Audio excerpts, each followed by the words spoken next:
It's Wellness Nerd Out time! How you guys doing today? Happy Wellness Nerd Out time. Very happy birthday to Brad Camiller as well. Happy birthday, my man. We'll talk about him more at the end. As for now, let's get into our discussion of the day, and that is about how to maintain a properly balanced pH in the body. And it's not something that maybe we think about all too frequently. We don't really know the signs that will show us we have an imbalanced pH. We only know lifestyle changes we should be making, things like that. And today, we're going to focus on the lifestyle aspect. We'll get into the diet portion tomorrow because it is a lot. So what is pH? Well, the potential of hydrogen, also known as, we know if it's high, it's more basic or alkaline, and if it's lower, it's more acidic, right? And we're looking to maintain something right around there in the middle, around 7.4, and a little bit lower.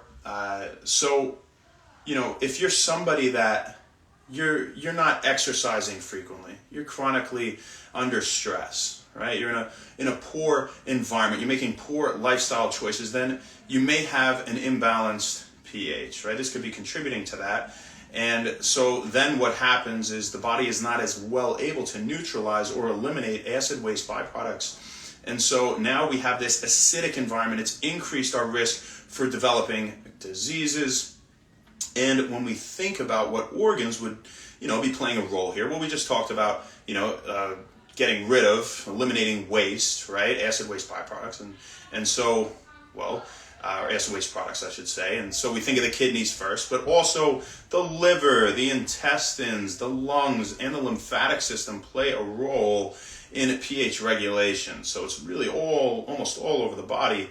Are we constantly regulating pH back and forth to maintain equilibrium, to try to keep it at that nice 7.4 or so, right in the middle? And so your body's going to have to work hard. Your body's going to have to work hard to maintain this pH if you are not helping it, right? And so what it's going to do is it's going to go to alkaline stores and it's going to pull from them. It's going to pull things like magnesium, it's going to pull calcium, it's going to pull potassium, it's going to pull water. And so this can have deleterious effects in many senses. It's to supplement that with a few examples. Look at pulling calcium from bones, right? You start to pull all this calcium because you need to balance that pH. Your body does. It needs to make it more alkaline. And so what happens is you get decreased bone mineral density. You're at a greater risk for osteoporosis and fractures and whatnot in the future. No bueno, right? Another example would be what? Say skeletal muscle. You're taking glutamine, right? Your body's extracting glutamine now to balance pH, and now all of a sudden, you have hypertrophy, you're not performing as well in the gym, you're really not sure why, you can't build muscle, this and that, and maybe the last thing you thought of was having imbalanced pH.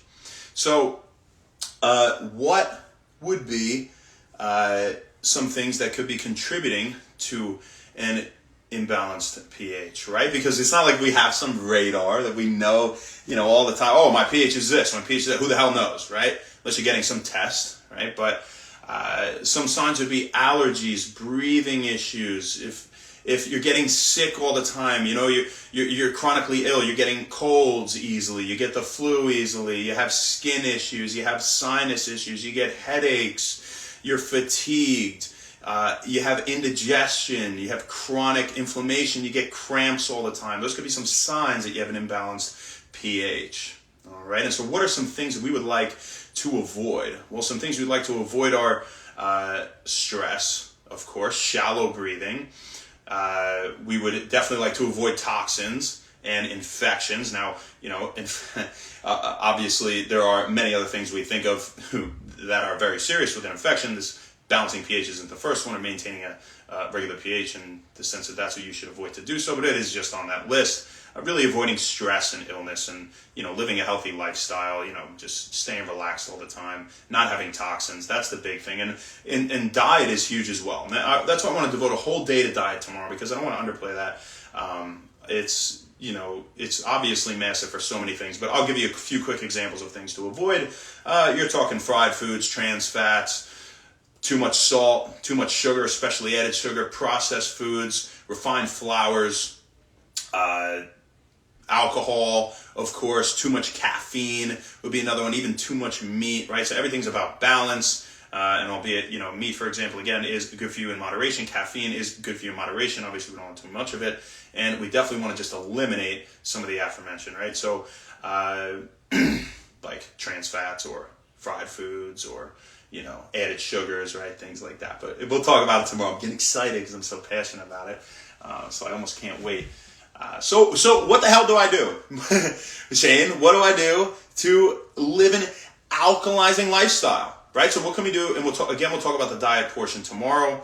But you want to avoid stress. You really want to avoid stress at all costs, as long as it doesn't make you more stressed to avoid it. So you're talking things like yoga, meditation techniques, massage therapy, deep breathing. You want to exercise frequently, and you can even try something called dry brushing, which will improve blood circulation and stimulate the lymphatic system. So that's what we got for you guys today. More from the track.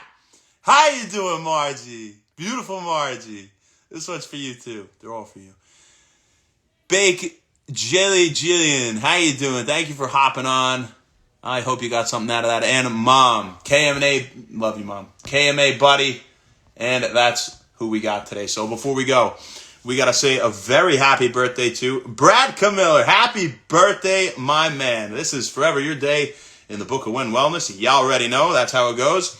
And when I think of you, I think of a stand-up guy for one major reason. You're a great guy, but I wasn't at the Pie House all too often.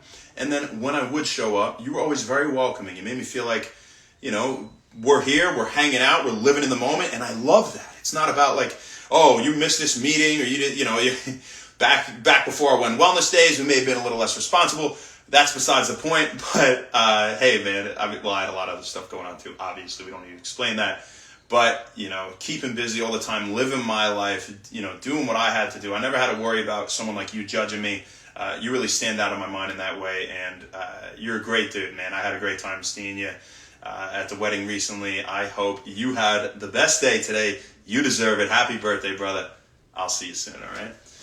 So, praying always helps you. Yeah, praying, absolutely. Anything that will improve your mind state, right? Anything that will, keep you from feeling stressed and keep you feeling comforted. And, it's, people see different power in different things, but absolutely that could be a real good one on that list for helping you to maintain proper pH balance in your body. That's all we got for you guys today. Have a great rest of your day. I'm going to go hang out with Natalie and Matt and Gino and my dad, and we'll see you tomorrow, guys. Happy Win Wellness.